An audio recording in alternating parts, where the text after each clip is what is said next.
Hello hello mic check.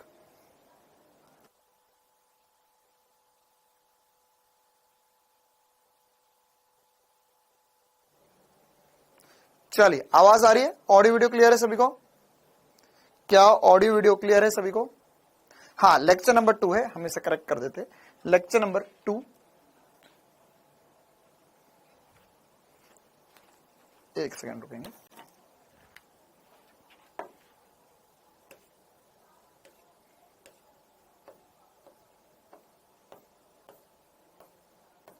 चलिए, okay, ठीक है भाई, आगे तो मामला पूरा सेट है। चलिए, तो अब हम करते हैं कहानी की शुरुआत घर्षण के साथ। लेक्चर नंबर 2 है आज हमारे पास। चल, तो आज की क्लास में हमें क्या क्या पढ़ना है? Sonu Kumar equals to Ritesh. Okay बेटा रितेश, चलो, very good evening, very good evening, very good evening. बारिश हो रही है? नहीं भैया, बहुत ज्यादा धूप निकली हुई है, गर्मी सी हो रही है, यहां तो बहुत ज्यादा गर्मी सी हो रही है। How are you? I am good, very fine, thank you. हाँ, क्लास लेट वो 2-3 मिनट ये भी हो जाता कि तुम्हारी क्लास उधर वाली लेट छुटती है ना, तो फिर, और मतलब मेरी भी एक और क्लास रहती है इसके पहले, तो क्लास कभी थोड़ी छूटने में लेट हो जाती है, तो उस वजह से आपकी वाली क्लास 2-3 मिनट ऊपर नीचे हो जाती है। चलो भाई, पॉजिटिव नेगेटिव बताएंगे, फ्रैक्शन पॉजिटिव नेगेटिव क्या होता है वगैरह सब कुछ चर्चा करेंगे। यहां तो पानी पानी हो गया, बहुत बढ़िया।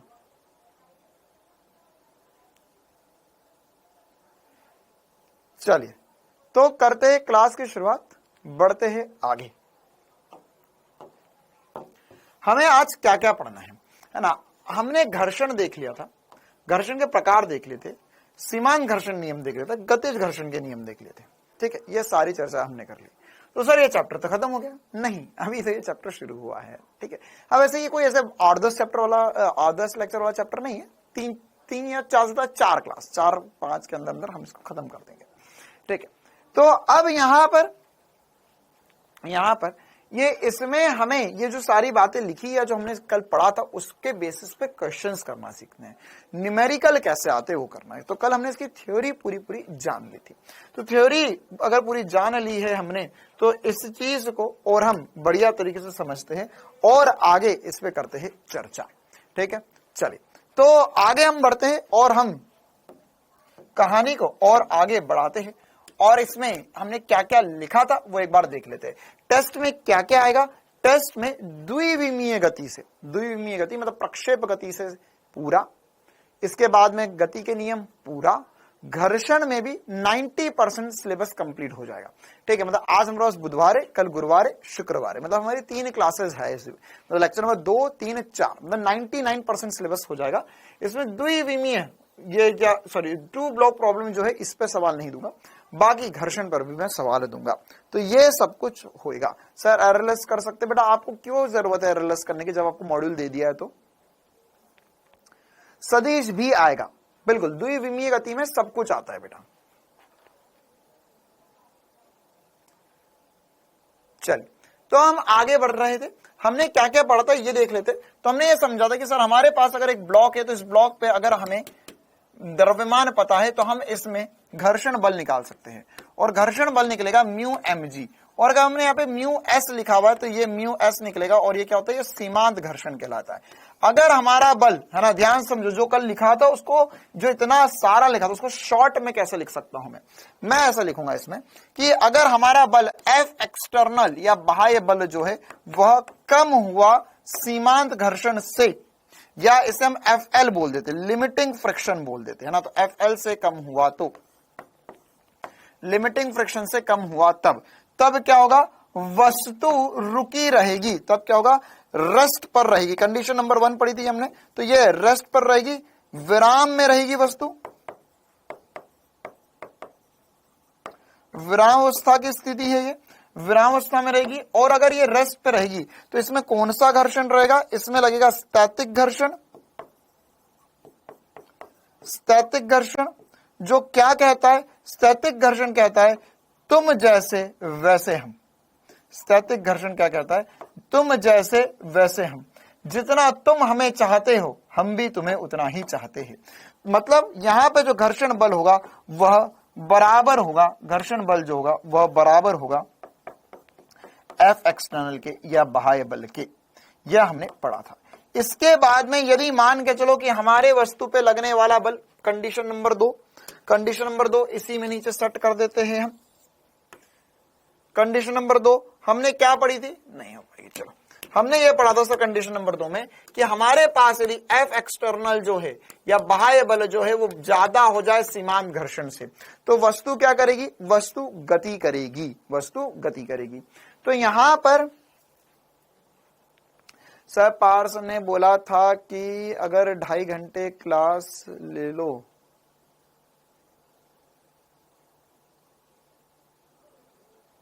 नहीं, कुलदीप क्या कहना चाहते हो और केवल तुम ही क्यों कह रहे हो, ये बाकी सब क्यों नहीं कह रहे।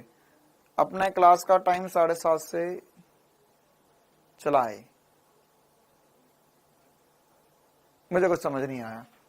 देखो यहां पर मैं बात कर लूंगा, तुम यहां पर ध्यान दो। एफ अगर बड़ा होगा, एफ बड़ा होगा किसी से, लिमिटिंग फ्रिक्शन से, तो क्या होगा सर, यह गति करेगा और गति होगी, गति होगी। और अगर गति होगी, अगर गति होगी तो फ्रिक्शन फोर्स जो होगा, फ्रिक्शन फोर्स जो होगा वह हमेशा, फ्रिक्शन फोर्स जो होगा वह किसके बराबर होगा, फ्रिक्शन फोर्स बराबर होगा काइनेटिक फ्रिक्शन के बराबर। ठीक है, तो यह कंडीशन होगी ही होगी। अच्छा, मैं 2:30 बजे से क्लास लूं, मैं 2:30 बजे से, बेटा मैं एक्चुअल में क्या करना चाह रहा हूं, चिंता ना करो, अभी मैं तुम्हें, तुम्हारा नंबर आने वाला ही। ठीक है, अभी तुम मेरे खौफ से बचे हुए हो, रुक जाओ थोड़े दिन बस और, है ना, क्योंकि बैच 2 जो है वो उनको सोच रहे हो, उनके अंदर मतलब वो तुमसे 1 महीने बाद शुरू हुए थे और आज वो तुमसे केवल 1 चैप्टर पीछे। कल उनकी क्लास में गति के नियम शुरू हो जाएगा। ठीक है, मतलब 10-12 दिन का अंतर बचाया है मैंने, 10 दिन का अंतर, 1 महीने का जो अंतर था। ठीक है, तो वो जैसे ही अंतर खत्म होगा फिर उसके बाद में फिर तुम बोलोगे कि सर प्लीज, सर प्लीज, क्या हमें कभी 1.5 घंटे की क्लास मिलेगी क्या। देखो भाई, अगर यहां पर गति होगी, गति होगी तो गति होगी तो क्या होगा, गति होगी तो क्या होगा सर, गति होगी तो यहां पर इस कंडीशन में गतिज घर्षण लगेगा और इसमें हमें त्वरण पूछ सकता है, वो तो त्वरण पूछेगा, तो उसमें हम बोलेंगे जब गति होगी तो उस कंडीशन में सर बाह्य बल एक एफ आगे की तरफ लग रहा है और पीछे की तरफ एक घर्षण बल लग रहा है। क्या होगा वो घर्षण बल, वह घर्षण बल होगा एफ, स्मॉल एफ। तो हम लिखेंगे एफ बड़ा है कैपिटल स्मॉल एफ से, तो एफ माइनस स्मॉल एफ बराबर होगा एम ए के। तो यहां से हम त्वरण का मान कर सकते हैं ज्ञात, है ना, यहां पर घर्षण का मान कर सकते हैं ज्ञात, या हमें त्वरण का मान वैसे ज्ञात करना होगा, घर्षण तो निकल जाएगा, तो यहां पर त्वरण का मान ज्ञात कर लेंगे हम, है ना। तो यहां पर यह एफ माइनस एफ बराबर होगा एम ए के। क्या ये छोटी सी कहानी है क्लियर सभी को, क्या इतना सभी को याद आ गया, क्या इतना रिवाइज कर लिया। अब अगर हम आगे बढ़े, अब नया पढ़ रहे हैं, तो अब हमें एक छोटा सा ग्राफ पूछा जाता है, एक ग्राफ पूछा जाएगा, ग्राफ स्मॉल एफ और मतलब घर्षण बल कि किसी भी वस्तु पर कितना घर्षण बल लग रहा है, घर्षण बल वर्सेस मतलब घर्षण बल और एफ एक्सटर्नल बाह्य बल के साथ क्या होगा, ग्राफ कैसा दिखेगा। तो यहां पर अगर हम देखें तो यह है एफ एक्सटर्नल या बाह्य बल और यह है घर्षण बल। बताओ भाई, स्टार्टिंग से जो कल पढ़ाया हमने, जो हमने सब कुछ पढ़ाया वह सब कुछ इस ग्राफ में हमें करना होगा। तो क्या है ये ग्राफ,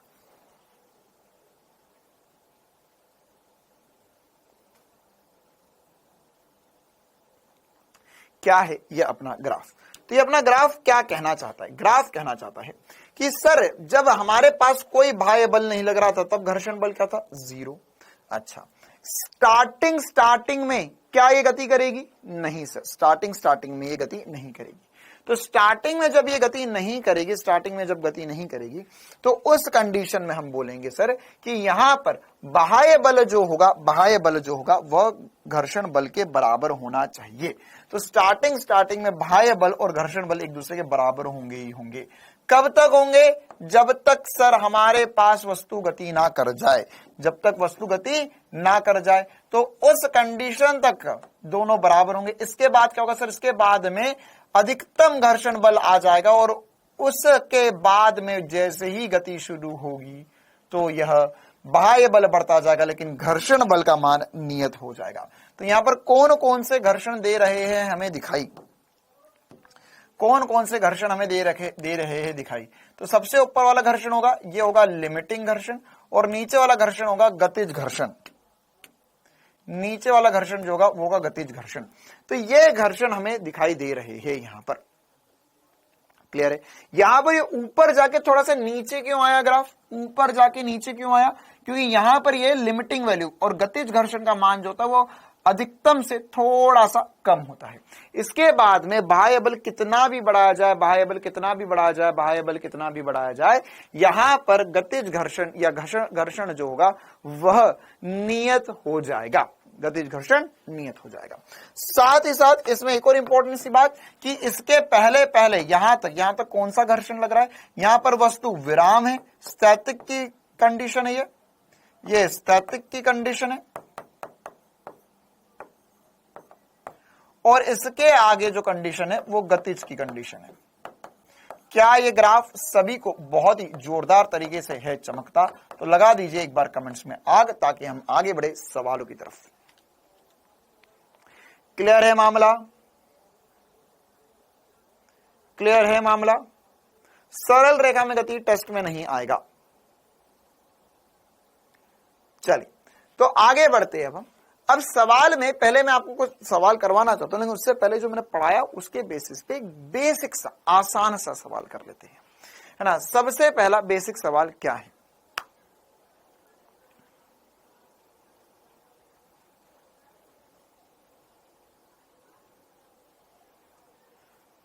भैया अगर बायो की क्लास का टाइम चेंज करना होगा तो वो मैं और पार्सर आपस में बात कर लेंगे, टाइम चेंज कर देंगे। उसमें आप सबको बार बार कुछ बोलने की या करने की आवश्यकता नहीं है।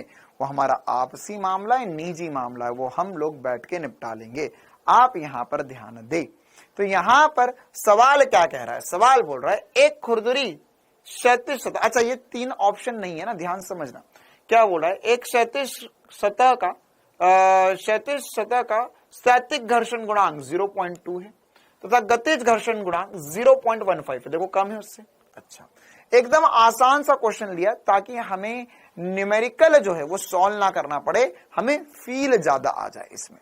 तो यहां पर क्या बोला है? इस पर 1 किलो द्रव्यमान का ब्लॉक रखा हुआ है, घर्षण का बल ज्ञात कीजिए यदि ब्लॉक पर 1 न्यूटन का बल, 2 न्यूटन का बल, 3 न्यूटन का बल लगाया जाता है।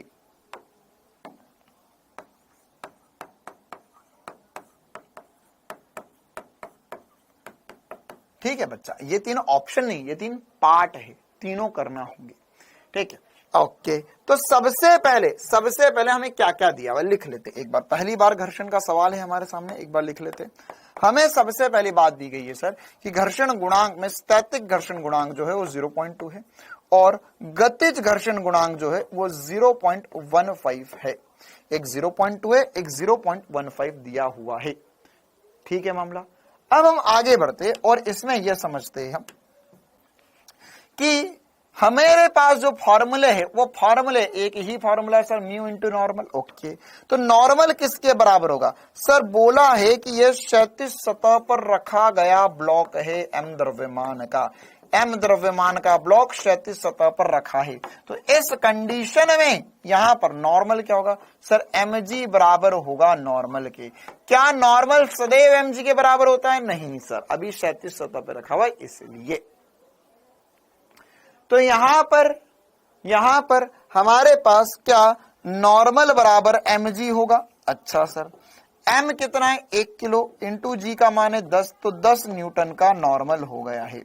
कितने का हो गया है? 10 न्यूटन का नॉर्मल हो गया है। अच्छा, अब हम यहां से क्या क्या निकाल सकते हैं? अभी हमने क्वेश्चन सॉल्व करना शुरू नहीं किया, क्या क्या निकाल सकते हैं? सर सबसे पहली बात निकाल सकता हूं मैं FL या लिमिटिंग फ्रिक्शन, लिमिटिंग या सीमांत घर्षण, ये होगा μs इंटू नॉर्मल, तो ये होगा 0.2 इंटू 10 मतलब 2 न्यूटन आया। इसका मतलब क्या हुआ? इसका मतलब क्या हुआ? कोई बता सकता है इसका मतलब क्या हुआ?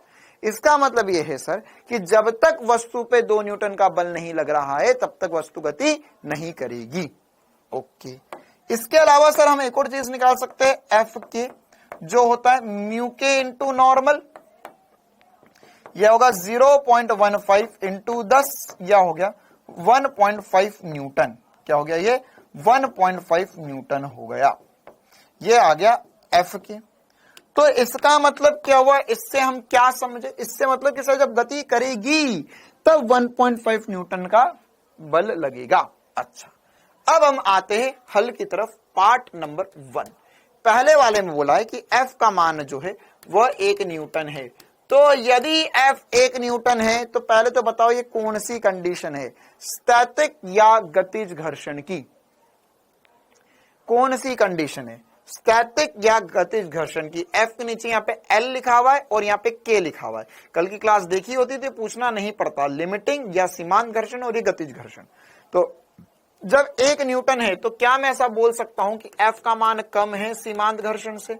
मतलब क्या हुआ? मतलब यह विराम में रहेगा, विराम अवस्था की कंडीशन है। सबसे पहले कंडीशन जानो तभी आगे कर पाओगे।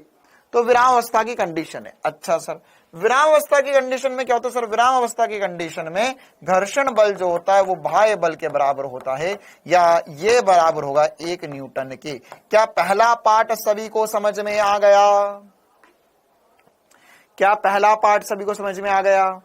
दूसरे वाले पार्ट में क्या होगा? दूसरे वाले पार्ट में क्या होगा बताएंगे? दूसरे वाले पार्ट में सर, दूसरे वाले पार्ट में F बराबर दिया गया है 2 न्यूटन के। F बराबर दिया गया है 2 न्यूटन के। तो अगर F बराबर दिया गया है 2 न्यूटन के तो यहां पर हमारे पास क्या हम बोल सकते हैं F बराबर होगा L के? क्या हम बोल सकते हैं F बराबर हो चुका है L के? तो क्या F जब L के बराबर होता तब ये चलता है? नहीं सर, इससे थोड़ा सा ज्यादा होगा तब चलेगा, थोड़ा सा ज्यादा होगा तब चलेगा। तो क्या ये चलेगा? क्या ये चलेगा? हाँ या ना? क्या ये चलेगा या नहीं चलेगा? पहले तो बताओ, चलेगा या नहीं चलेगा? हाँ या ना?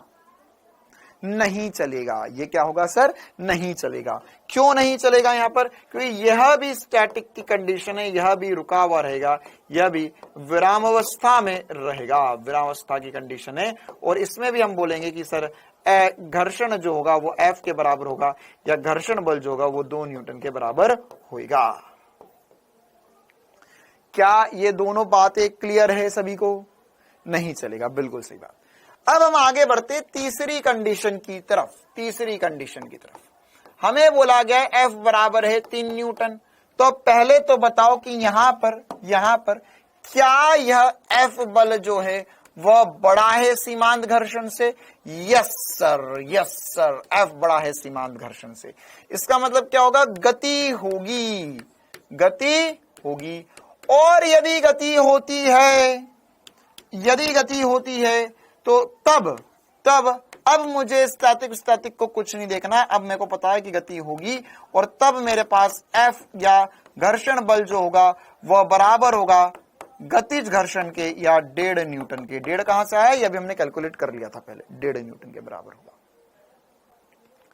क्लियर है कहानी? आया समझ में? तो ये एक और इंपॉर्टेंट सी बात थी जो हमें पता होनी चाहिए थी। बेटा G का मान 10 होता है, G की वैल्यू 10 होती है ना। तो यहां से 10 आया, देखो ये 10 न्यूटन आया था, इसी को उठा के हमने वहां पे चिपका दिया। चलो आई बात समझ में? अगर हाँ तो क्या अब हमें यह पता चल गया कि कब गति हो सकती है, कब गति नहीं हो सकती? और अब अगर गति हो रही है, हाँ बिना पेन उठाए भी कर सकते थे, बिल्कुल सही बात, लेकिन हम पहली बार कर रहे थे इसलिए हमने आराम से किया। तो जब गति हो रही है तो अब हमारे पास सीमांत घर्षण का कोई काम नहीं है, 2 न्यूटन का कोई काम नहीं है। अच्छा, अब अगर गति हो रही है तो इसका त्वरण पूछा नहीं, लेकिन मैं आपसे पूछना चाहता हूं त्वरण क्या होगा, त्वरण का मान। तो त्वरण का मान कैसे निकलेगा सर? हो जाएगा एफ माइनस स्मॉल एफ बराबर होगा एम ए के, या कैपिटल एफ हमें दिया हुआ है 3 न्यूटन, तीसरे वाले कंडीशन में घर्षण आया है 1.5, द्रव्यमान है 1, ये होगा त्वरण के बराबर, यह हो जाएगा 1.5 मीटर पर सेकंड स्क्वायर। क्या ये छुटकू सी बात सभी को है चमकती? क्या ये जो कल पढ़ाया और ये न्यूमेरिकल जो है वो मैच हो रहा है सभी का? और क्या सभी ये सारी बातें कर सकते हैं? अब क्या सभी ये बातें कर सकते हैं? अच्छा, अभी ये जो क्वेश्चन किया हमने, इस क्वेश्चन में हमें बोला गया था कि यहाँ पे स्थैतिक घर्षण और गतिज घर्षण अलग अलग है। हो सकता है कि सवाल में वो आपको गतिज घर्षण और स्थैतिक घर्षण अलग अलग ना दे, घर्षण गुणांक अलग अलग ना दे, तो उस कंडीशन में जो सीमांत घर्षण बल होगा उसी को हम गतिज घर्षण मान लेंगे। क्लियर है छोटी सी बात है ना? तो यहां पर जैसे एक और सवाल करते हैं हम,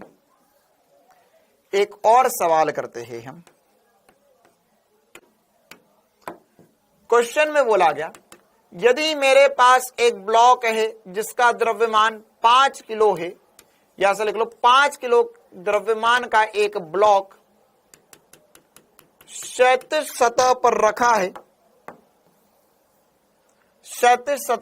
है, जिसका घर्षण गुणांक 0.3 है। इस पर कितना बल लगाया जाए?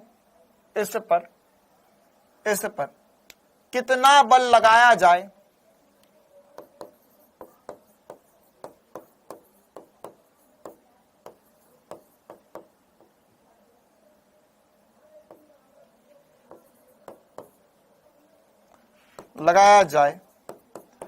ताकि यह 2 मीटर प्रति सेकंड स्क्वायर के त्वरण से गतिशील हो।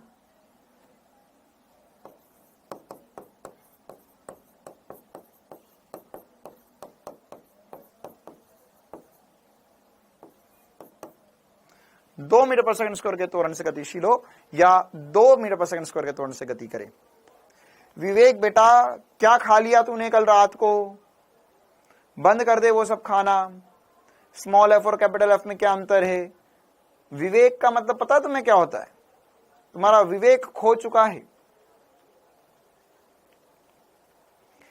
पीयूष बेटा, टेलीग्राम से भी डाउनलोड कर सकते हो, या आप ऐप के अंदर जाइए, पीडीएफ सेक्शन में जाइए, और उसके बाद में पीडीएफ सेक्शन से थोड़ा सा आप आगे बढ़ेंगे, उसमें फिजिक्स सिलेक्ट कीजिए, प्रैक्टिस क्वेश्चन सिलेक्ट कीजिए, उसमें आपको मॉड्यूल मिल जाएगा। चलिए, तो क्वेश्चन में अब आपको कुछ नहीं बोला, बस घर्षण बोल दिया। तो अभी कॉमन सेंस की बात है, सर गति करवा रहे हैं, मतलब गतिज घर्षण होगा। तो कभी कभार ऐसा भी कर सकता है वो हमारे साथ। तो पहली बात तो ये देख लेते हैं घर्षण बल का मान क्या है। सर घर्षण बल जो होगा वो म्यू इंटू एम जी होगा, या म्यू इंटू नॉर्मल होगा, और नॉर्मल बराबर एम जी है। तो म्यू है 0.3 इंटू एम की वैल्यू कितनी है? 5 इंटू 10। तो उड़ा उड़ी हो गया, तो 15 न्यूटन का घर्षण बल लगेगा। कितने न्यूटन का घर्षण बल है? 15 न्यूटन का घर्षण बल। अब हमें क्या बोला है? हमें बोला है कि देखो यार, ये वस्तु है, इसमें मान के चलो एफ बल इस दिशा में लग रहा है, एफ बल इस दिशा में लग रहा है। तो यहां पर अगर इसे गति करना है तो F माइनस एफ बराबर होना चाहिए ma के। और कितने से गति करवा दी है सर इसने कहा है हमसे कि यहां पर है ना, यहां पर बाह्य बल कितना होगा निकाल के बताओ। घर्षण बल 15 न्यूटन का, 5 किलो का है द्रव्यमान, और त्वरण करवाना है 2 मीटर पर सेकंड स्क्वायर का। तो F माइनस 15 बराबर होगा 10 के, या F बराबर होगा 25 न्यूटन के। 10 प्लस 15 25 न्यूटन होता है। ठीक है, तो क्या ये छोटी सी बात सभी को समझ में आ गई है ना बेटा? GMG होगा। ये क्या, कौन है यार, ये कहां से आ रहे हैं ऐसे बच्चे? शायद ये मेरे टारगेट लिस्ट पर आ चुके हैं। 10 कहा? ये 10 कौन पूछ रहा है बार बार बेटा? नॉर्मल। ये होगा म्यू इंटू एम जी के बराबर। जी की वैल्यू 10 होती है, एम की वैल्यू 5 दी गई है। 10 कहां से आया? 10 कहां से आया? वो 0, वो 10 में क्यों कर रहा हूं? क्योंकि देख क्या होगा कि यहाँ पे जब भी तो पॉइंट में लिखेगा तो पॉइंट वाला कैलकुलेशन मुश्किल हो जाएंगे। तो मैंने क्या किया, मैंने एक ट्रिक लगा लिया। क्या लगा लिया? मैंने सोचा कि ये पॉइंट कैसे हटाऊं, तो मैं बार बार 10 से मल्टीप्लाई कर लेता हूं। जहां भी तुझे पॉइंट हटाना हो 10 से मल्टीप्लाई कर ले, आसान हो जाएगी जिंदगी, है ना। इसलिए पॉइंट हटाने के लिए 10 से मल्टीप्लाई कर लेता हूं। देख यहाँ पे पॉइंट हटाने के लिए 10 से मल्टीप्लाई कर लिया था, यही पॉइंट हटाने के लिए 10 से मल्टीप्लाई, पॉइंट हटाने के लिए 10 से मल्टीप्लाई, एकदम जबरदस्त ट्रिक। देखो अब हम आगे बढ़ते, ये बेसिक से सवाल थे, बेसिक सी बातें थी जो हमें समझ में आ गई। अब हमें इसमें एक और थ्योरेटिकल पॉइंट बचता है जो कि क्या है, घर्षण कोण और संपर्क बल क्या होता है, ये हम समझेंगे। इसके बाद में हम हमारे न्यूमेरिकल्स जो है उनको और आगे कंटिन्यू करते जाएंगे, ठीक है। तो यहां पर हमारे पास घर्षण कोण और संपर्क बल पर कुछ थ्योरेटिकल पॉइंट्स है, कुछ थ्योरेटिकल बातें जो हमें पता होनी चाहिए। सबसे पहली बात तो हम समझते हैं कि घर्षण कोण क्या होता है। उसको समझने के लिए मैं आपको पहले एक डायग्राम से सारी चीजें जो अभी तक हमने पढ़ ली है उसको समझाता हूं। देखो मान के चलो हमने जो पढ़ा अभी तक उसमें क्या क्या इंपॉर्टेंट सी बातें देखी। हमने देखा कि सर हमारे पास यदि एक ब्लॉक होता है,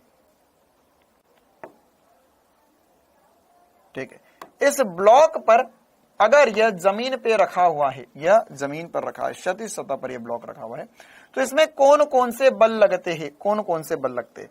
तो सर अगर हम इसमें बल देखें तो अब हमें पता चल चुका है कि यहां पर इसका द्रव्यमान अगर m है, इसका द्रव्यमान m है, तो इस पे नीचे की तरफ एक बल लगता है जिसे हम कहते हैं mg बल। कौन सा बल लगता है, नीचे की तरफ बल लगता है mg बल, ओके। और साथ ही साथ ऊपर की तरफ लग रहा है एक नॉर्मल बल, और अगर बाह्य बल इस दिशा में है तो विपरीत दिशा में लगेगा एक घर्षण बल, विपरीत दिशा में लगेगा एक घर्षण बल। और घर्षण बल का अधिकतम मान जो होगा वो म्यू इंटू नॉर्मल होगा, सीमांत घर्षण बल, ठीक है, वरना एक्सटर्नल के बराबर होगा। ये सब कुछ हम समझ चुके हैं। तो अब यहां पर इस पे अभी कितने बल लग रहे हैं, सर एक नॉर्मल ऊपर लग रहा है, घर्षण इधर लग रहा है, एमजी इधर लग रहा है, एक बाह्य बल लग रहा है, ठीक है। अभी अगर मैं बाह्य बल को ना मानूं और इसमें जो जो बल लग रहे उनको एक बार इसके फ्री बॉडी डायग्राम में बनाकर बताऊं तो क्या हुआ है। आप फ्री बॉडी डायग्राम चाहो तो बनाओ, नहीं चाहो तो भी ना बनाओ, इसी से कैलकुलेट कर सकते हो। बाकी मैं एक बार यहाँ पे प्यारा सा सुंदर सा डायग्राम बना देता हूं। यहाँ पे घर्षण बल जो है इस दिशा में लग रहा है और नॉर्मल बल इस दिशा में लग रहा है, ठीक है। तो घर्षण और, अब ध्यान से सुनना इस बात को, वहां क्या लिखा हो उसको मत पढ़, यहां पे ध्यान दे। घर्षण और नॉर्मल रिएक्शन का जो परिमाणी बल होता है, परिमाणी बल जो होता है उसे हम बोलेंगे FC, या उसी को हम बोलते हैं कांटेक्ट फोर्स। क्या बोलते हैं हम इसे, कांटेक्ट फोर्स या संपर्क बल।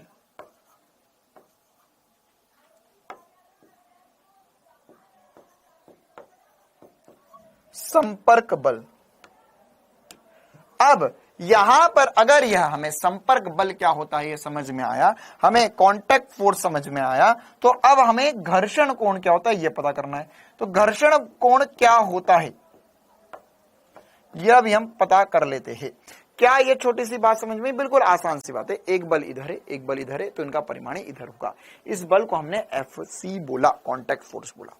अब क्या हुआ है कि यहां पर कांटेक्ट फोर्स और घर्षण बल के मध्य जो कोण होता है, ये वाला जो कोण होता है, इस कोण को ही हम अल्फा से चिन्हित करते हैं, कुछ लोग थीटा से चिन्हित करते हैं, कुछ लोग अलग अलग अल्फाबेट से, कुछ लोग फाई से चिन्हित कर देते हैं, कुछ लोग बीटा से चिन्हित कर देते हैं, ठीक है। तो यहां पर ये जो कोण होगा बेटा, इसी कोण को हम नाम देते हैं घर्षण कोण। तो घर्षण कोण क्या हुआ, सीमांत घर्षण बल एवं अभिलंब प्रतिक्रिया बल के परिमाणी, है ना, यहां पर लिख लो, इस परिमाणी को क्या बोलते हैं, ब्रैकेट में लिख लो, के परिमाणी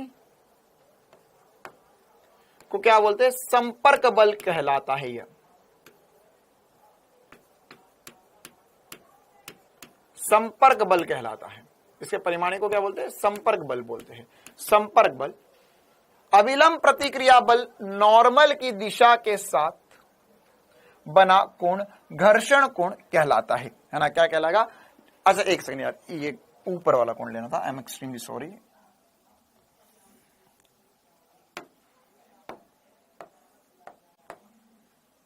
फिर से मैं बना देता हूं।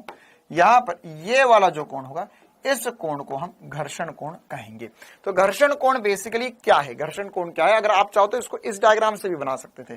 कहां से बना सकते थे सर? यहां पर इस डायग्राम के अंदर अगर आप यहां पर एक नॉर्मल रिएक्शन बना दोगे तो ये वाला जो कोण कहलाएगा, ये वाला कोण अल्फा थीटा, कुछ लोग अल्फा लिखते, कुछ लोग थीटा लिखते, कुछ लोग बीटा लिखते ना, अलग अलग किताबों में लिखा हुआ रहता है। हम तो इसे थीटा ही लिखने वाले हैं। तो ये जो कोण थीटा होगा, ये कोण जो थीटा होगा, इस कोण का नाम घर्षण कोण होगा। ठीक है, तो इसमें कुछ इंपॉर्टेंट सी बातें क्या क्या ध्यान रखना है। सबसे पहली बात कि यहाँ पे घर्षण कोण क्या है। घर्षण कोण जो है सर वह नॉर्मल और संपर्क बल है ना, आप चाहो तो संपर्क बल बोलो या ऐसा बोलो सीमांत बल एवं विलंब प्रतिक्रिया बल के परिमाणी। तो सीमांत बल, सीमांत घर्षण बल और अभिलंब प्रतिक्रिया बल का परिमाणी और अभिलंब प्रतिक्रिया बल के मध्य जो कोण होगा उसे थीटा या हम इसे घर्षण बल कहते हैं। आई बात समझ में?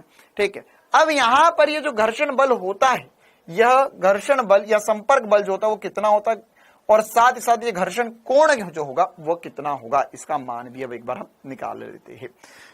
हाँ, ऊर्ध्वाधर के साथ कोण देखना होगा।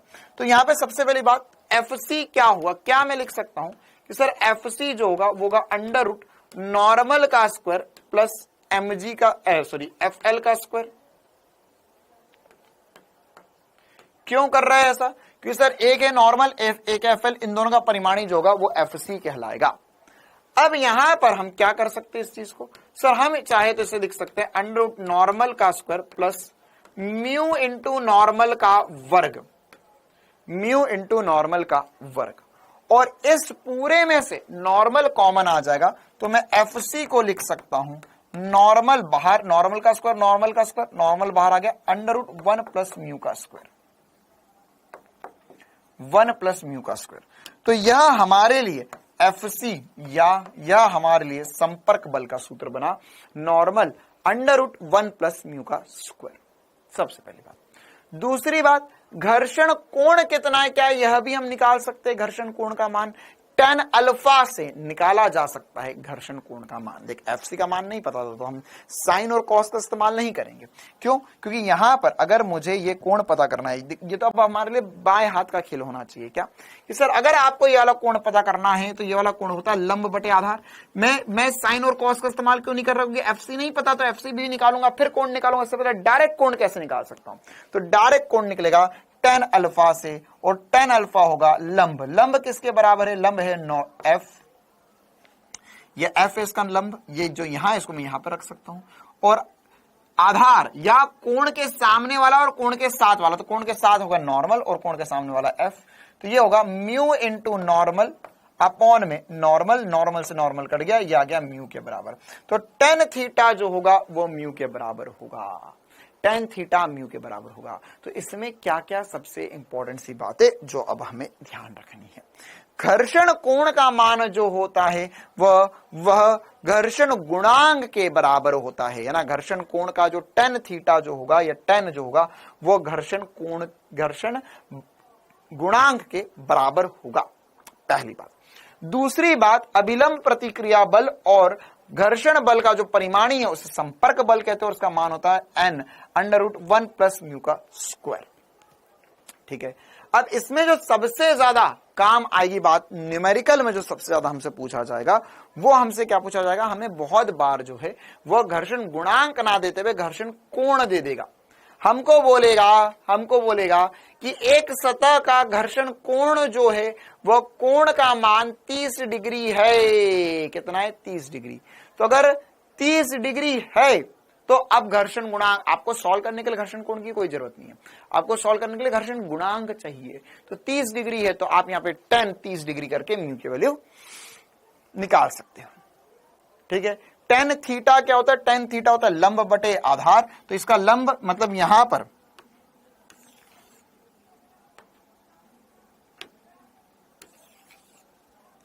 अगर मैं यहां पर इसका लंब देखूंगा तो इसका लंब क्या आ जाएगा? यहां पर ये जो f है, इस f को मैं उठाकर, ये जो स्मॉल f है इसे उठाकर मैं सामने रख दूं, तो अगर मैं अब लंब देखूंगा तो लंब हो जाएगा f बटे में नॉर्मल, है ना, लंब बटे आधार। अभी भी तेरा समझ नहीं आ रहा है तो ले इसको घुमाकर भी देख ले। ठीक है, tan थीटा। तो लंब है f और आधार में है n, लंब बटे आधार। क्या ये थ्योरेटिकल पॉइंट्स दोनों सभी को चमके? एकदम आसान सी बात होती है कि यहां पर एफसी या अभिलंब प्रतिक्रिया बल और घर्षण, सीमांत घर्षण का जो परिमाणी होता है वो एफसी या संपर्क बल कहलाता है, और यह कोण, घर्षण कोण कितना होता है। अब इसमें तीसरी इंपॉर्टेंट सी बात,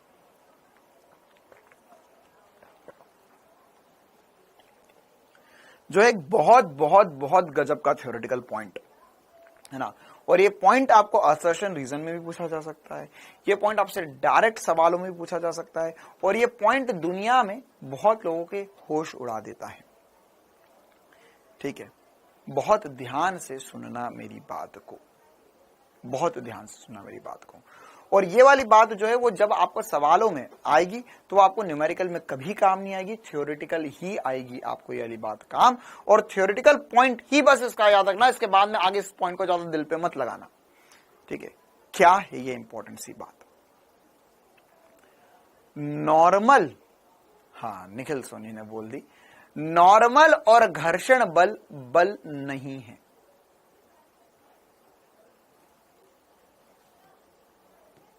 ये दोनों बल नहीं है, तो सर क्या पढ़ रहे हैं हम अभी तक? हाँ, ये दोनों बल नहीं है।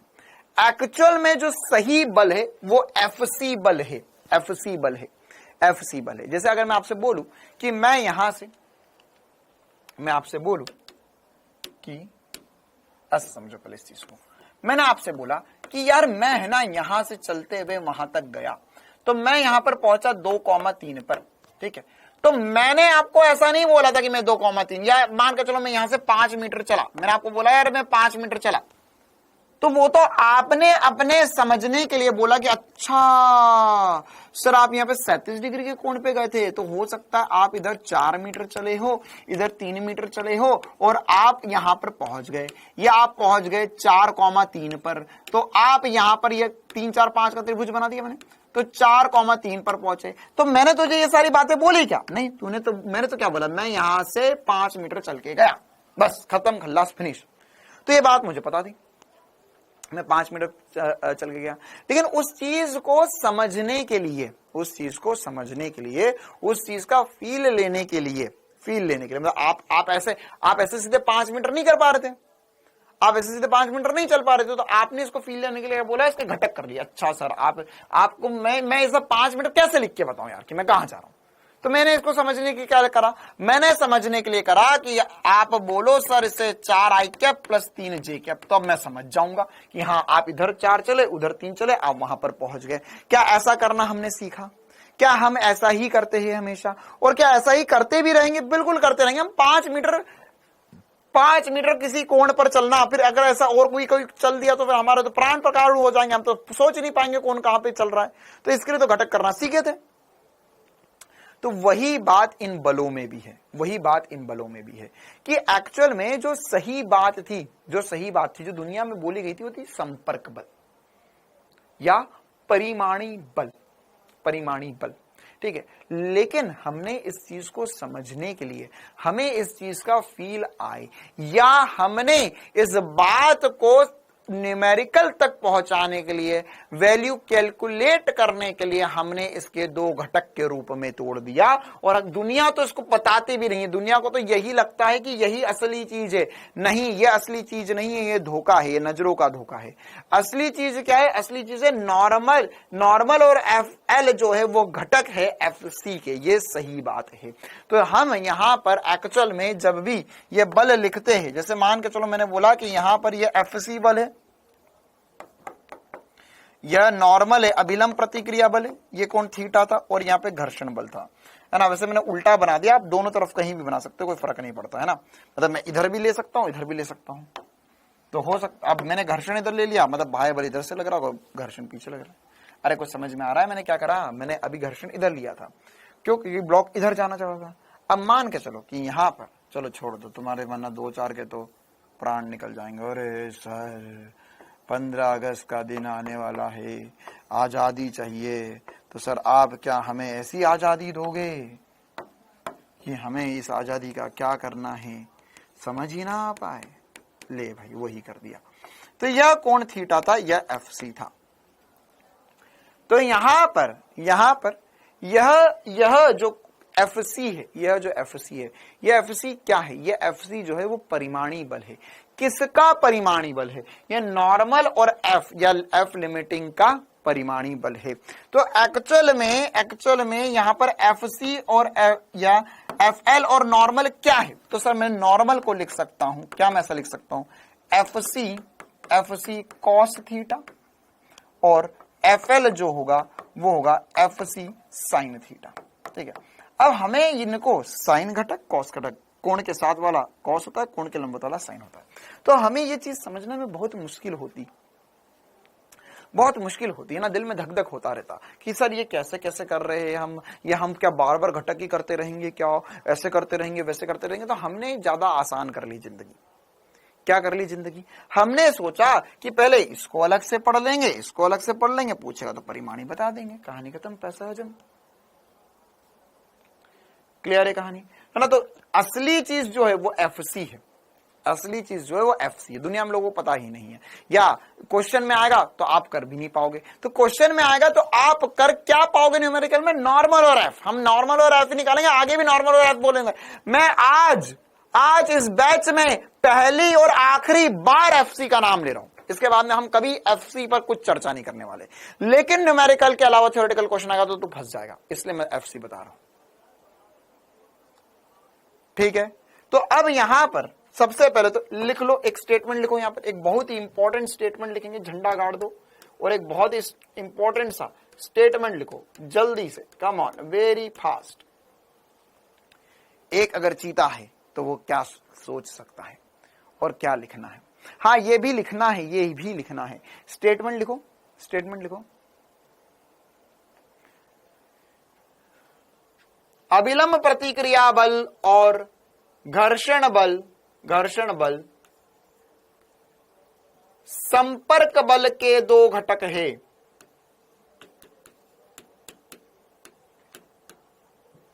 दो घटक है,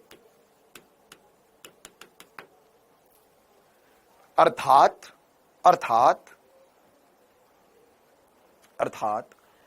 एफ सी ही वास्तविक बल है बालक। अर्थात एफ सी, या हम ऐसा बोल सकते हैं कि यहां पर संपर्क बल ही वास्तविक बल है।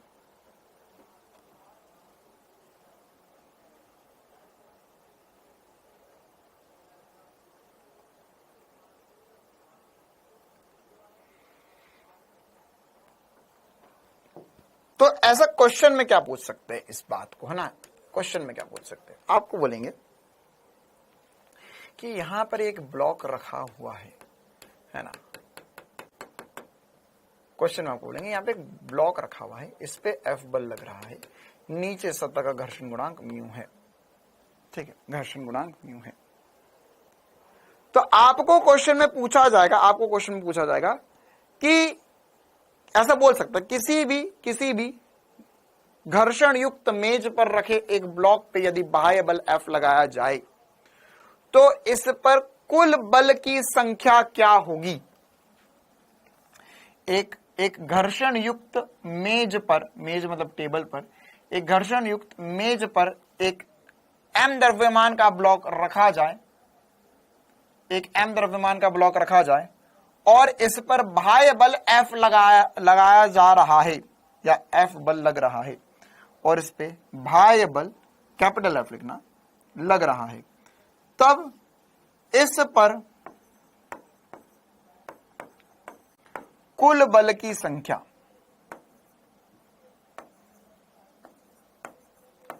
कुल बलों की संख्या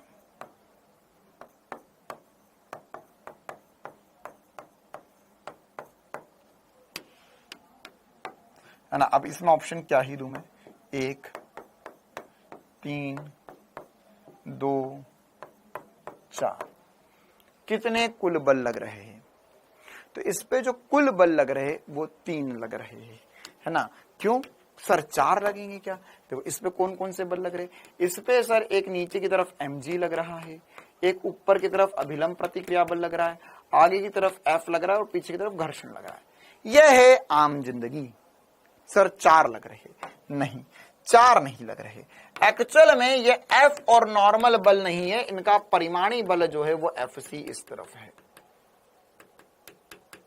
तो लग 3 ही बल रहे हैं, इस पे 3 ही बल लग रहे हैं। ठीक है ना। देखो मैंने तुम्हें पहले भी बताई थी ये बात, क्या कि ये नॉर्मल या अभिलंब प्रतिक्रिया बल या तनाव ये सब कोई बल बल है नहीं वास्तविकता में। ऐसे दुनिया वालों ने या भगवान ने कहते ना अभिलंब प्रतिक्रिया बल लगा, घर्षण लगा, नहीं, ये सब हमने क्या करता, हमारे फिजिक्स हमें बढ़िया तरीके से समझ में आ जाए या हमें चीजों का फील बढ़िया तरीके से आ जाए, हम न्यूमेरिकल कर पाए, इसलिए हमने ये बल बना लिए। बाकी वास्तविकता में सच कोई ये बलबल होता नहीं है। वास्तविकता में सब यही मतलब ऐसे मोह माया वाली बात है कि अच्छा हाँ ये तो ये FC है, ये नॉर्मल है, वो तो हमने सोच लिया चीजें बनाने के लिए। लेकिन वास्तविकता में क्या होगा, अगर तू ब्लॉक की जिंदगी के बारे में सोचे, ब्लॉक की जिंदगी के बारे में, तो ब्लॉक पर एक बल लग रहा है F आगे, नीचे की तरफ लग रहा है नॉर्मल नीचे, सॉरी mg नीचे, तो वो क्या, वो धरती में धस जाना चाहिए था अंदर, तो पूरी धरती पर ऐसा बल लगा रहा है, तो पूरी की पूरी धरती मिलकर उसे रोकेगी, रुक जा रे बाबा, वही रुक रे। तो अब इसके 2 घटक हो जाएंगे, एक नॉर्मल आ जाएगा, एक F आ जाएगा। क्लियर है कहानी। तो एक और मजेदार बात जो हमें पता होनी चाहिए। चलो ओके।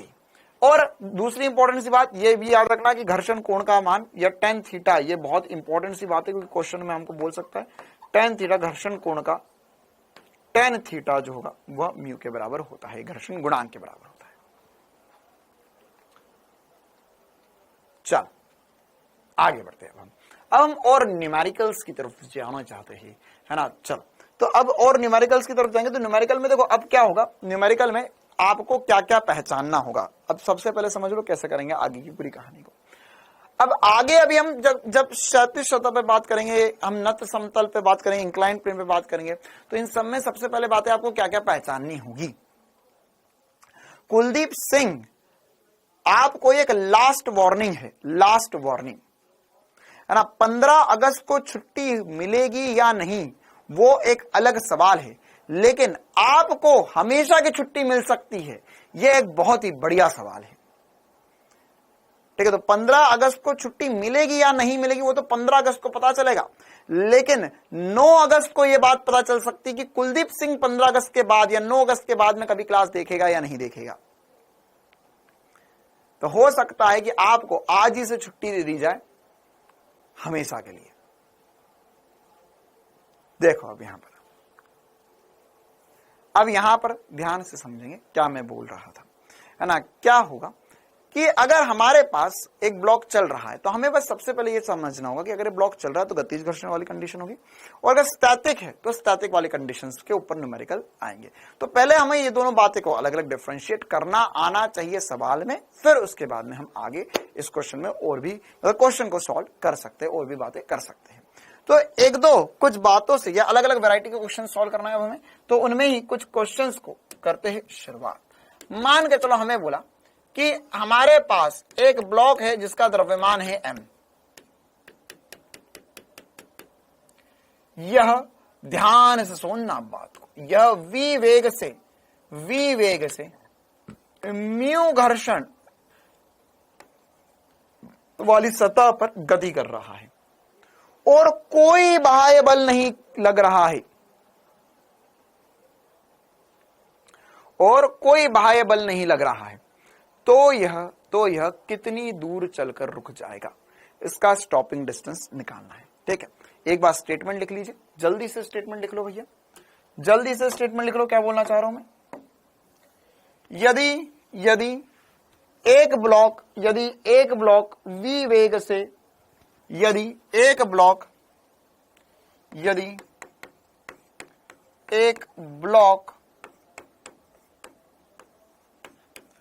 v वेग से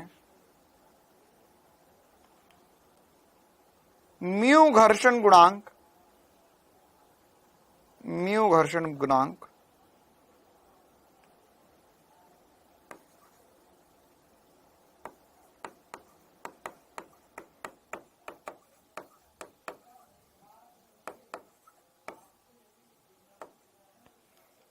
म्यू घर्षण गुणांक वाली सतह पर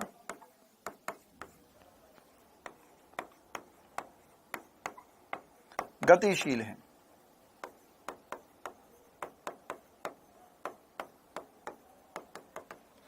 यह कितनी दूर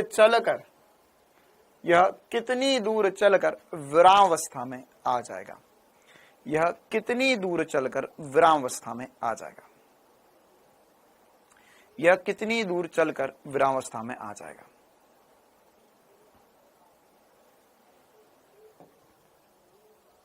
मतलब आपको कुल मिलाकर इसका स्टॉपिंग डिस्टेंस निकालना है। क्या निकालना है? Stopping distance. कैसे निकलेगा स्टॉपिंग डिस्टेंस? क्या स्टॉपिंग डिस्टेंस आज से पहले हमने कभी निकाला है? क्या स्टॉपिंग डिस्टेंस हमने आज से पहले निकाला है? क्या स्टॉपिंग डिस्टेंस हमने आज से पहले कभी निकाला है?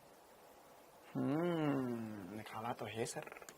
v स्क्वायर बराबर u स्क्वायर प्लस 2as कर सकते हैं, तो अंतिम वेग 0 होगा। और यहां से अगर आपको याद हो तो स्टॉपिंग डिस्टेंस क्या था? u स्क्वायर बराबर होगा माइनस as, या s की वैल्यू जो थी वो u स्क्वायर बाय 2a थी। और a क्या है? a मंदन है, a त्वरण नहीं था, a मंदन था। क्या ये सरल रेखा में गति में पढ़ा हमने? क्या ये सरल रेखा में गति में पढ़ा? अगर हाँ तो अब यहां पर हमें मंदन का मान प्राप्त करना है। किसका मान प्राप्त करना है? मंदन का मान। तो अगर ये एक ब्लॉक है जो कि एक सतह पर गतिशील है, m द्रव्यमान का ब्लॉक है, तो यह आगे की तरफ जा रहा है, इस पे कोई बल नहीं लग रहा। लेकिन सर यहां पर इसे पीछे की तरफ लग रहा है घर्षण। क्या लग रहा है? घर्षण। तो घर्षण कितना लगेगा? अब यहां पर क्या मुझे सोचना है कितना लगेगा? नहीं सोचना है, क्योंकि ये गतिज घर्षण की बात है। यहां पर हमेशा घर्षण बल म्यू mg के बराबर ही होगा, चाहे जो हो जाए। घर्षण सर स्टेटमेंट को आप बोर्ड पर लिख दिया करो, हम स्लाइड से नोट बनाते हैं। तो बेटा अगर तू स्लाइड से नोट्स बनाता तो अभी क्या कर रहा है? अभी रामायण सुन रहा है मेरी यहां पर बैठकर। थोड़ा थोड़ा तो लिखते चलो साथ में, कि बिल्कुल ही ऐसे करके बैठ जाते हो। हा मजा आ रहा है। हा समझ में आ गया मुझे, बहुत बढ़िया, बहुत मजा आया। थोड़ा थोड़ा तो लिखना पड़ेगा ना साथ में। सच बताओ कोई ऐसा तो नहीं था?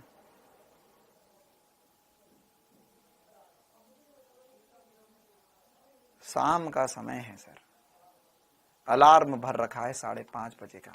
जैसे ही अलार्म बजा वहीं तकिए पर लेट गए। चल बहुत बढ़िया सर, बहुत बढ़िया। थोड़ी देर में इधर मोबाइल रख लिया ऐसा करके। हाँ सर, बहुत सर समझ में आ रहा है, समझ में आ रहा है। अरे भाई साहब ये हमारे नेटवर्क को क्या हुई? क्या क्लास नहीं चल रही, क्लास नहीं चल रही, क्लास नहीं चल रही, क्लास नहीं चल रही, क्लास नहीं चल रही, क्लास नहीं चल रही। 50 बार उस पर क्लिक कर दिया। चलो चल गई। इधर थोड़ा सा हाथ दर्द कर रहा है, तकिए पे ऐसा ऐसा रख देते। साथ साथ में लिखते चला करो, कॉपी पेन लेकर टेबल कुर्सी पर बैठा करो। पढ़ लिए तुम तो फिर, वरना ऐसे देखो। तो यहां पर है ना शासन सब देखो। अब ऑब्वियस सी बात है, अगर ये थोड़ी बहुत चीजें लिख पा रहे हो, थोड़ी थोड़ी जगह छोड़ दिया करो, 2-2 लाइन छोड़ दिया करो बीच बीच में, फिर उसे भर लिया करो बाद में। और ये वाले क्वेश्चन का स्टेटमेंट लिखा हुआ, ये रहा स्टेटमेंट, ठीक है। लेकिन मैं आपको पहले इसका थ्योरी पढ़ाना चाह रहा हूं, या इसका एक फॉर्मूला बनाना चाह रहा हूं। देखो तो यहां पर अगर हमारे पास एफ के क्या होगा? ये होगा सर एम ए के बराबर। क्यों? क्योंकि ये मंदन है, एक ही बल लग रहा है, यही नेट बल है। तो यहां पर ये होगा म्यू एम जी के बराबर, या एम से एम कट जाएगा। वैसे ये नेगेटिव दिशा में है ना, नेगेटिव दिशा में है। चलो लिख देते म्यू एम जी। ये याद रखना, ये क्या है इसका? ये मंदन है, नेगेटिव दिशा में है, गति की विपरीत दिशा में है। बस अब हमारे पास आंसर आ गया, हमारे पास आंसर है नेगेटिव के बेटा, ये विपरीत दिशा में, गति की विपरीत दिशा में है। चले तो यहां पे स्टॉपिंग डिस्टेंस क्या होगा? u स्क्वायर अपॉन में 2 म्यू की जगह म्यू जी लिख देंगे a की जगह। क्लियर है कहानी? चल तो अब इसी पर आधारित सवाल क्या है, सवाल क्या है, जैसे ऐसा सवाल पूछ सकते हैं। 30 सेकंड का समय दे रहे, जल्दी से बताएंगे। अच्छा लिख लो लिख लो लिख लो, पहले ये लिख लो। हो गया?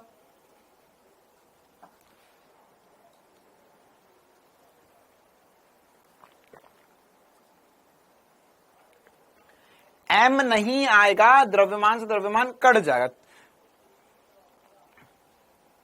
अच्छा म्यू, बेटा म्यू की स्पेलिंग जो है, कुछ बच्चे म्यू की स्पेलिंग MU म्यू की स्पेलिंग होती है ना। चलो क्वेश्चन, क्वेश्चन कह रहा है एक बर्फ पर, चलो पढ़ो, 30 सेकंड में जवाब बताओ।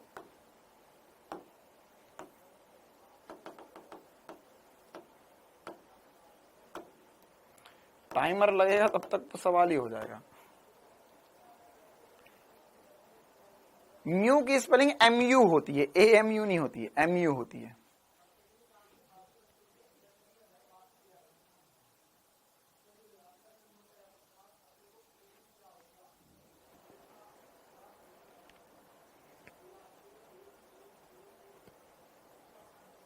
हाँ, नीट 2023 में इसी फॉर्मूले पे क्वेश्चन आया था, बिल्कुल सही बात है।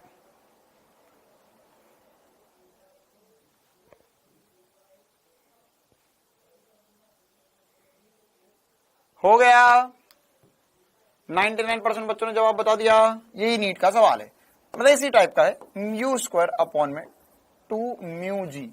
अब क्या पूछा है, घर्षण गुणांक पूछा है। सर कितनी दूरी चलाना है, 40 मीटर चलाना है। बहुत ही बढ़िया, कितने चल रहा है, 8, 8 का वर्ग बटे में 2 इंटू म्यू इंटू 10। तो म्यू की वैल्यू निकाल लेते हैं। म्यू हो जाएगा सर 8 इंटू 8 बटे में 2 इंटू 10 इंटू 40। ये आ गया जवाब। तो कर लो इसे सॉल्व। देखो जीरो को मत छेड़ना तुम। 2 इंटू 4 8 होता है, तो क्या बचा, 8 बटे में 100 बचा। ये 2 जीरो ऐसे कैसे आ गया, या 0.08 बचा म्यू की वैल्यू।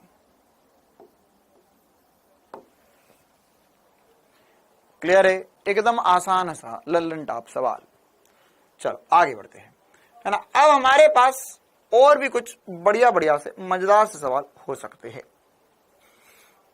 जैसे देखो भाई,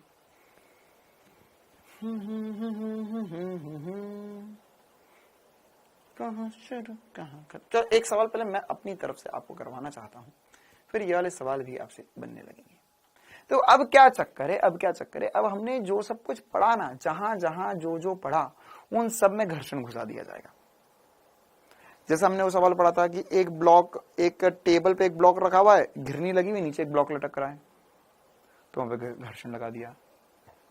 ठीक है, तो उस प्रकार के बहुत सारे सवाल बन सकते हैं। लेकिन पहले एक सवाल मैं आपको अपनी तरफ से करवा देता हूं। मान के चलो यहां पर एक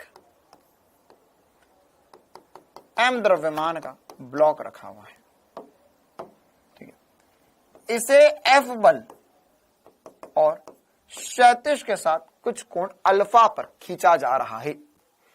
यदि घर्षण गुणांक म्यू है, तब F का न्यूनतम मान क्या हो ताकि यह ब्लॉक ठीक गति करे। या देखो दो चीजों से हमें यह सवाल पूछा जा सकता है। ऐसा बोल सकते हैं कि F का न्यूनतम मान क्या हो ताकि यह गति ना करे, या सॉरी गति करे। F का न्यूनतम मान क्या हो ताकि यह गति कर जाए, या F का अधिकतम मान कितना हो सकता है ताकि यह गति ना करे। दोनों बातें बोली जा सकती है, ठीक है। आप चाहो तो दोनों बातें लिख लो, लिखो लिखो लिखो लिखो लिखो लिखो लिखो लिखो लिखो लिखो लिखो लिखो लिखो लिखो लिखो लिखो क्वेश्चन। एक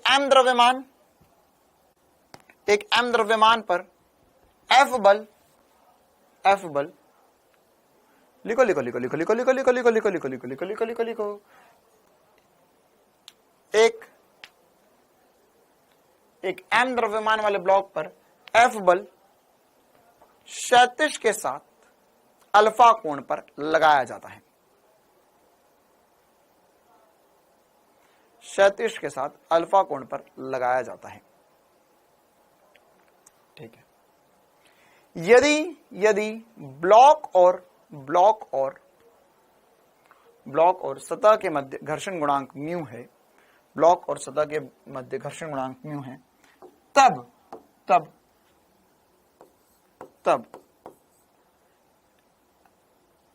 एफ का वह न्यूनतम मान, एफ का वह न्यूनतम मान, ताकि यह ठीक गति प्रारंभ करे। ठीक गति मतलब जस्ट गति प्रारंभ करे, या ठीक गति प्रारंभ करे, या इसी चीज को ऐसा भी बोल सकते हैं, या एफ का वह अधिकतम मान, या एफ का वह अधिकतम मान ताकि यह गति ना करे। दोनों स्टेटमेंट आपको क्वेश्चन में बोल सकते हैं। बोर्ड पर तो क्वेश्चन मैं नहीं लिख रहा, बोर्ड पर तो जो सवाल है, जो स्टैंडर्ड सवाल है, जो सवाल नीट में प्रीवियस ईयर है या जो कुछ अच्छे क्वेश्चन है वो लिखे हुए हैं वो सॉल्व करेंगे, लेकिन जो मेरे खुद के दिमाग की उपज वाले सवाल है वो तो मैं तुम्हें बोर्ड पर नहीं लिख के दूंगा। मैं बोल रहा हूं, आप लिख सकते हो, ठीक है, क्योंकि ये वाले सवाल आपको कहीं लिखे हुए मिलेंगे नहीं। ये सवाल मेरे खुद के सवाल है जो मैं बना रहा हूं, या जो मैंने सवाल बनाए हुए हैं, और ये आने वाले भविष्य में आपको लिखे हुए दिखाई देंगे नीट के पेपर में। तो ये तब लिखे हुए मिल जाएंगे आपको बोर्ड पर। तो रुक जाओ 1-2 साल, नीट में आ जाएंगे, फिर मैं लिख लूंगा यहां पर। चल देखो, हाँ चिंता ना करो, कल से लिख कर ले आएंगे। जरा आप तो सवाल नहीं लिखते हो। देखो यहां पर ये एफ बल है, तो अब हमें क्या करना होगा। तो यहां पर अब हमें इसका हल करने के लिए क्या क्या बातें पता चली। सर देखो यहां पर ये एफ का मान निकालना, तो एफ बल इधर की तरफ लग रहा है, कितने कोण पर लग रहा है सर, एफ बल अल्फा कोण पे लग रहा है, द्रव्यमान एम है, तो क्या पीछे की तरफ घर्षण लगेगा, ओके पीछे की तरफ घर्षण तो लगेगा। लेकिन अब सबसे बड़ा चक्कर जो है वो क्या है कि सर ये एफ बल सीधा नहीं लग रहा, एफ बल आगे लग रहा। तो हमें हमारे दिल के तार बजे बार बार और बोले एक ही बात, क्या, ले ले ले ले ले ले, घटक तू ले ले ले ले ले ले। तो हमने कर दिए इसके घटक, ठीक है, F cos alpha, F sine alpha, और ये एफ बल इधर लग रहा है।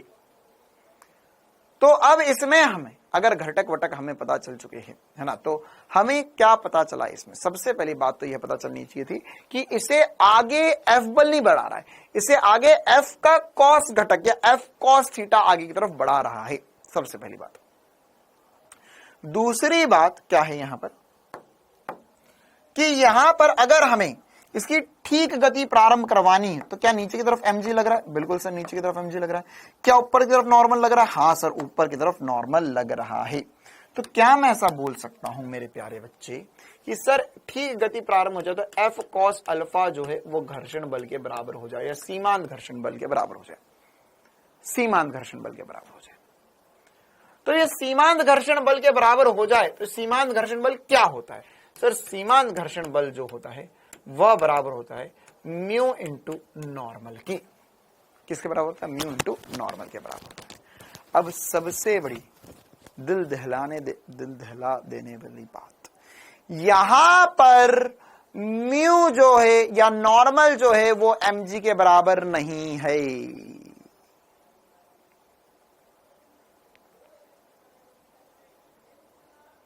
हाँ विष्णु बेटा कोई बात नहीं, कल से मैं लिख कर ले आऊंगा क्वेश्चन ना, अभी यहां पर ध्यान दे ले। जो सबसे बड़ी बात, जो नॉर्मल है वो mg के बराबर नहीं है।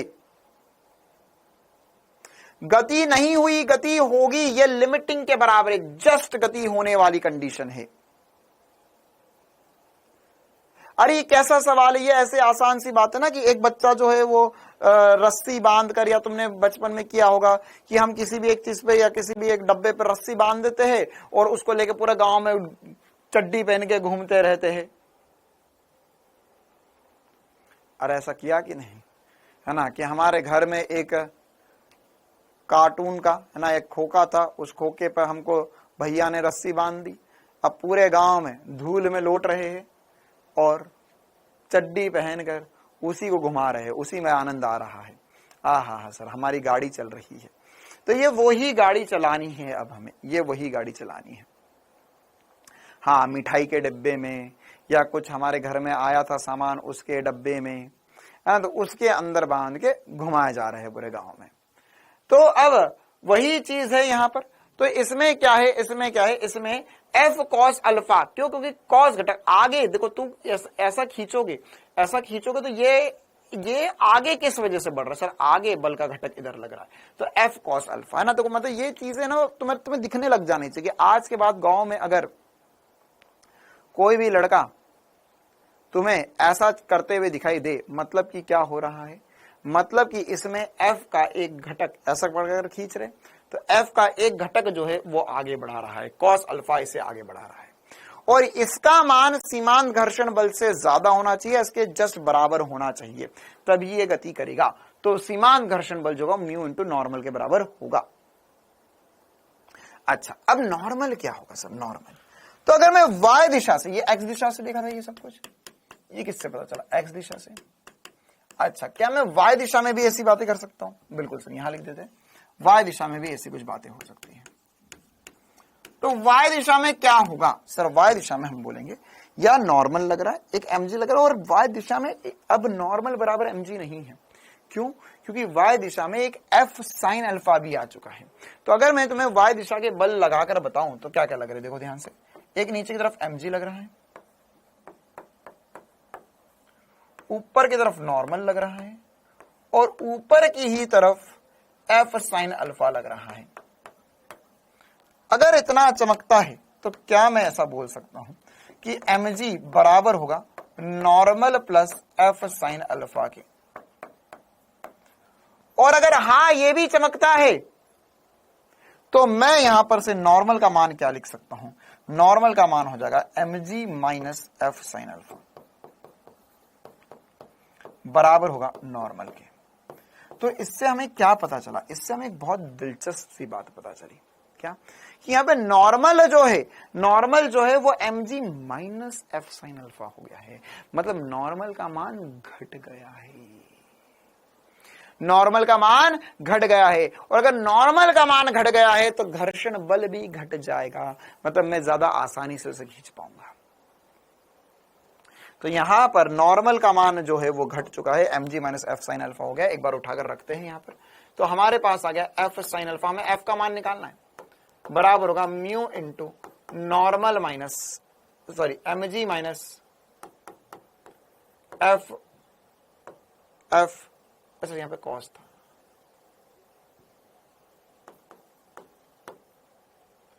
f साइन अल्फा, ठीक है। तो अगर ये सब कुछ चल रहा है बढ़िया तरीके से तो हमें f का मान निकालने में कोई दिक्कत वाली बात नहीं है। तो यहां पर क्या होगा, यहां पर होगा sir f cos alpha, mu को अंदर मल्टीप्लाई कर दिया, म्यू को मल्टीप्लाई करा mu f sine alpha, mu को या f को कर लो एक तरफ, तो यहां पर बनेगा f cos alpha plus mu f sine alpha बराबर होगा म्यू mg के। इसमें से मैंने गिली गिली छू करके f को कॉमन ले लिया और यहां पर जो सब कुछ बचा उसे नीचे भेज दिया। तो क्या बचा गुरुजी, यहां से भला बचा मेरे बालक cos alpha plus mu sine alpha. ये आ गया मेरा जवाब, ये आ गया मेरा जवाब। तो इतना बल लगेगा, इतना बल लगेगा। तो यहां पर हमें समझ में आया कि सर नॉर्मल का मान जो है वह कम हो गया।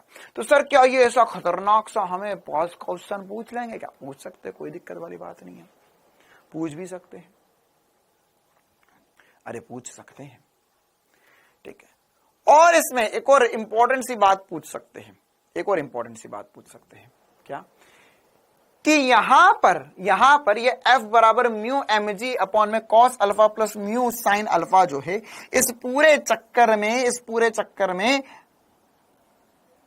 अधिकतम और न्यूनतम मान में, ये बात मैंने पढ़ाई थी मुझे, कि इस पूरे चक्कर में सर f का न्यूनतम मान कितना आ सकता है? सर यही तो न्यूनतम है, हाँ ये न्यूनतम है, लेकिन मैं कितने कोण पर या कैसे लगाऊं कि ये ओवरऑल न्यूनतम बन जाए? तो उसके लिए f cos alpha plus mu sine alpha का अधिकतम मान जो होगा, वह मान होगा √1 प्लस म्यू का स्क्वायर, और यहां से जो टोटल एफ मिनिमम निकलेगा, मतलब कि ये किस कोण पर लगाया जाए, किसी भी कोण पर लगाओ या किसी भी कोण पर लगा रहे, ताकि हमारे पास पूरा मान न्यूनतम आ जाए, हो जाए म्यू एम जी अपॉन में √1 प्लस म्यू का स्क्वायर। ये भी पूछा जा सकता है नीट में। क्या कर दिया सर, ये क्या कर दिया, ये याद करो, याद करो। मैंने तुम्हें मैक्सिमा मिनिमा में ये बात समझाई थी, और ये वाला क्वेश्चन भी वहां पर करवाया था, ये वाला क्वेश्चन भी वहां पर करवाया था। A sine theta plus B cos theta का अधिकतम मान और न्यूनतम मान √a² प्लस b² होता था। ये तो छोड़ दो पहले, तो ये बताओ कितनों को ये याद है कि हमारे पास जो अधिकतम मान होगा या न्यूनतम मान जो होगा a cos alpha plus b sine theta का, वो √a² प्लस b² होगा। कितनों को ये याद है, पहले तो ये बताओ।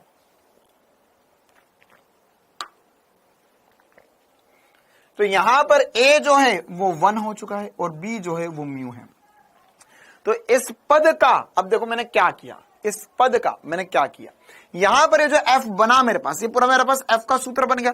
अब सर, अब इसमें सवाल ने बोला कि अगर ये इसका भी मिनिमम चाहता है, न्यूनतम मान कितना लगाऊं मैं, तो इस पूरे का मिनिमम चाहने के लिए इस पूरे का तो मैक्सिमम चाहिए। कॉस अल्फा प्लस, देख अगर यहां पर यह नंबर सबसे संभव, मतलब किसी भी कोण पर लगाओ, अगर म्यू घर्षण गुणांक है तो इसका जो सबसे अधिकतम संभव मान जो है, अगर वो पता चल जाए, है ना, इसका अधिकतम संभव मान क्या होगा वो पता कर लो, तो ये होगा cos alpha plus mu sine alpha होगा। इसका अधिकतम संभव मान जो होगा वो √1 प्लस म्यू स्क्वायर हो जाएगा।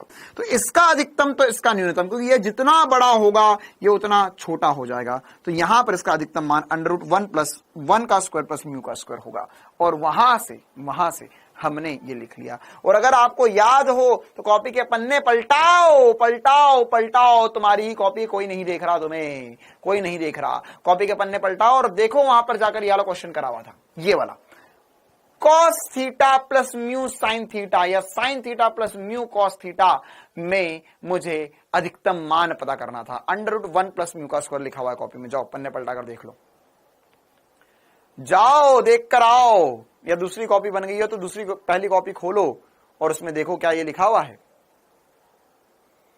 क्या ये लिखा हुआ है।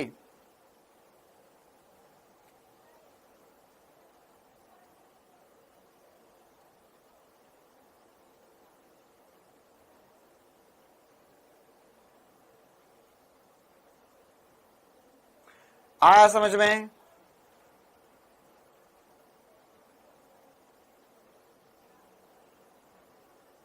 हाँ चलो,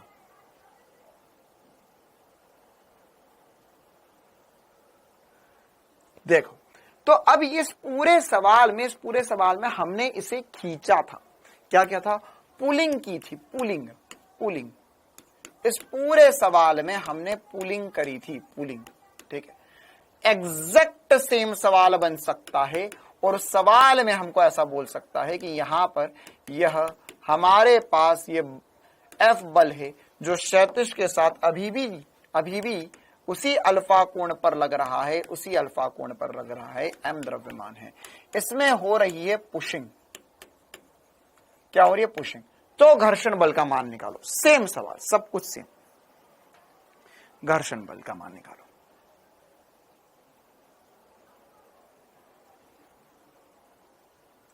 ठीक है, तो यहां पर घर्षण बल का मान कैसे निकाल सकता हूं मैं? 2 कॉपी भर गई। ओ भाई साहब, किसकी 2 कॉपी भर गई? अथर्व बेटा मोटी मोटी कॉपी बना ले। ऐसा अगर तेरी अभी से 2 कॉपी भर गई तो 15-20 कॉपी भर देगा फिजिक्स में ही अकेले में। ठीक है, इतनी पतली पतली कॉपी नहीं बनानी है। तुमने 4 चैप्टर में 2 कॉपी भर दी, 25 चैप्टर पढ़ने। देखो, तो अब अगर हमने इसे धक्का लगाया तो क्या होगा? तो अगर धक्का लगाया, हाँ बेटा, अगर जिसकी दूसरी तीसरी कॉपी चल रही है थोड़ी मोटी कॉपी बनाओ, है ना। यहां पर हम बोर्ड का पढ़ने नहीं बैठे कि तुम्हारे 5-6 पन्ने में एक चैप्टर खत्म हो जाएगा, है ना। कॉपी तो हमने बनाई थी एक बार जब मैं इंजीनियरिंग करने गया था, है ना, कॉलेज में। पहले सेमेस्टर में 5 कॉपी बनाई थी, पूरी इंजीनियरिंग खत्म हो गई, कॉपी नहीं भर पाया था मैं।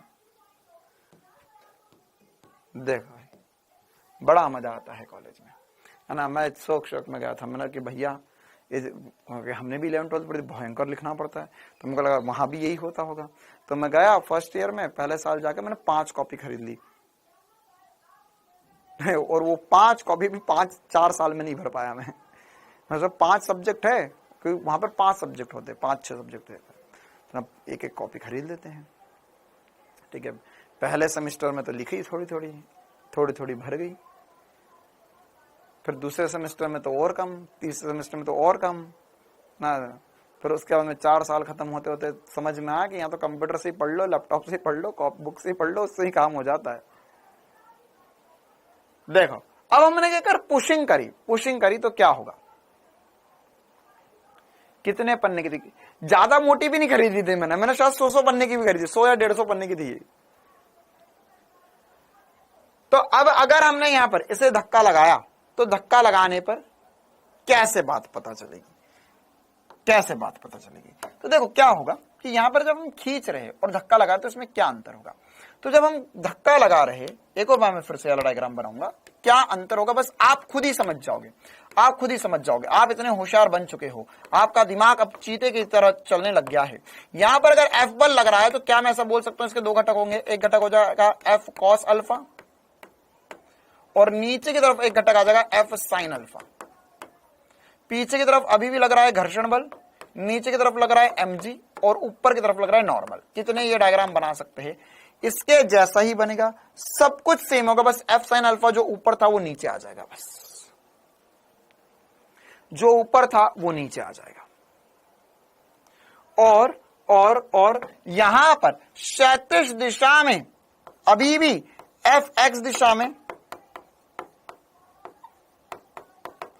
एफ कॉस अल्फा जो होगा वह घर्षण के बराबर ही होगा। यहां पर एफ कॉस अल्फा इधर लग रहा है, घर्षण पीछे लग रहा है, लेकिन चक्कर आएगा वाई दिशा का। किसका चक्कर होगा, वाई दिशा का चक्कर है बाबू भैया। कैसे, देखो वाई दिशा में नीचे की तरफ अब mg लग रहा है, ऊपर की तरफ नॉर्मल लग रहा है, ऊपर की तरफ नॉर्मल लग रहा है और नीचे की ही तरफ एफ साइन अल्फा लग रहा है।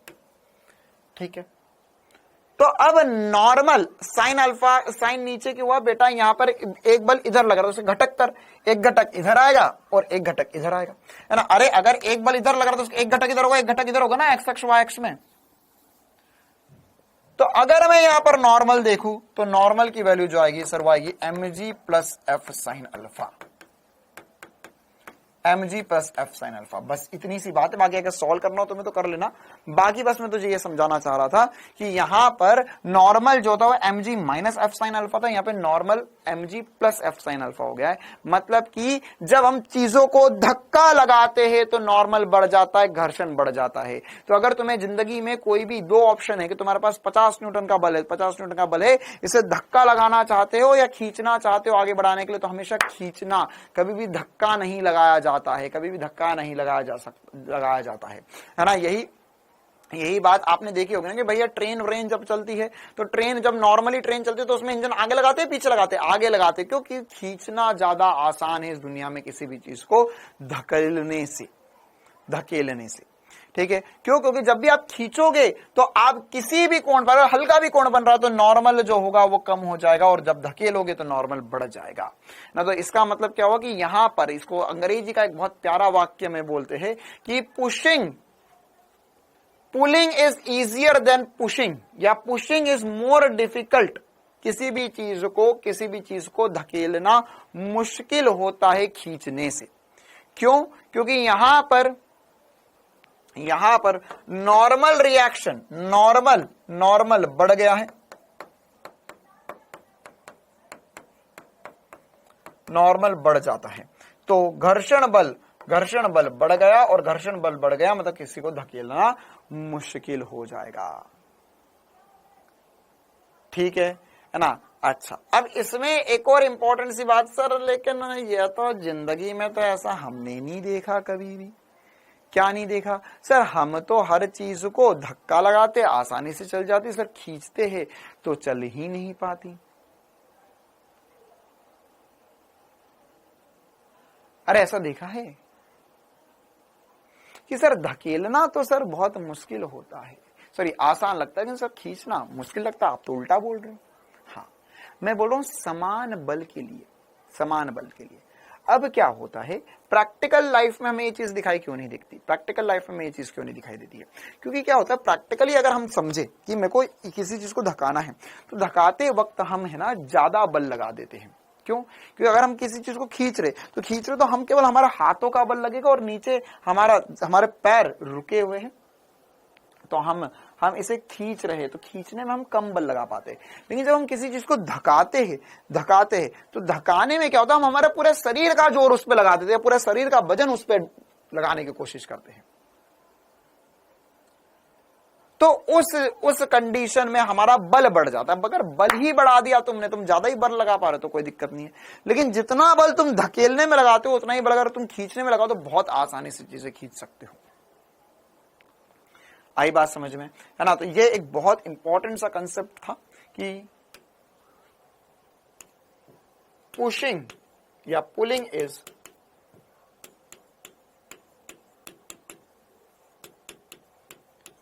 easier than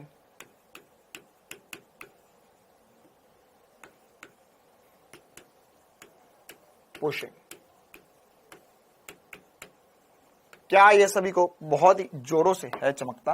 अच्छा, यहां पर ये बल की वैल्यू जब आप सॉल्व करोगे, ये सब पूरी वैल्यूज रखोगे, सॉल्व करोगे, तो मैं आंसर क्या आएगा वो बता देता हूं। यहां पे आंसर आएगा F बराबर म्यू mg। देखो क्या होगा, यहां पे जब वैल्यूज रखेंगे तो सब कुछ सेम होगा, सब कुछ सेम होगा, बस यहाँ पे F जो माइनस में था वो प्लस आ जाएगा, तो ये प्लस आ जाएगा, तो इधर की तरफ जाके माइनस हो जाएगा, तो यहाँ जहां प्लस है वहां माइनस बन जाएगा। बस इतना सा परिवर्तन आएगा आंसर में। Cos alpha minus mu sine alpha, ये होगा हमारा आंसर।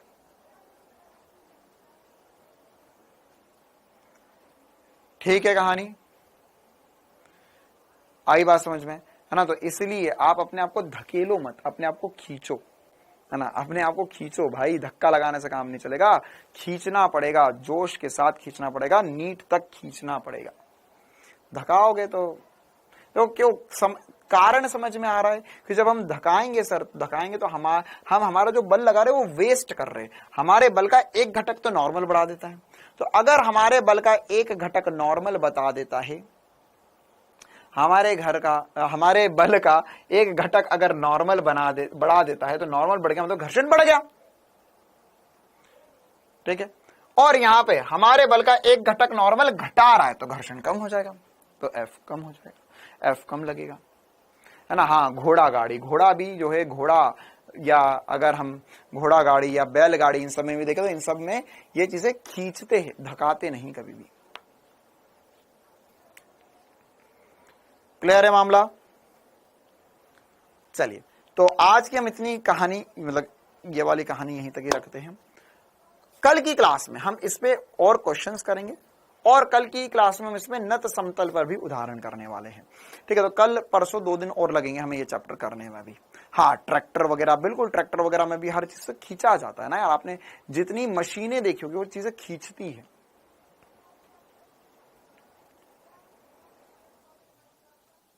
हाँ, 2021 से 2023 तक के सॉल्व कर सकते हो। हाँ, लेक्चर टाइम के क्वेश्चंस डिस्कस करने, चिंता ना करो। कल परसों में मैं इसके भी क्वेश्चंस डिस्कस कर लूंगा और उसके भी डिस्कस कर लूंगा बचे हुए। चलो, तो जितना पड़ा एक बार रिवाइज कर लेना। मिलते हैं अब हम कल की क्लास में इसी टाइम पर। Thank you, tata, bye bye.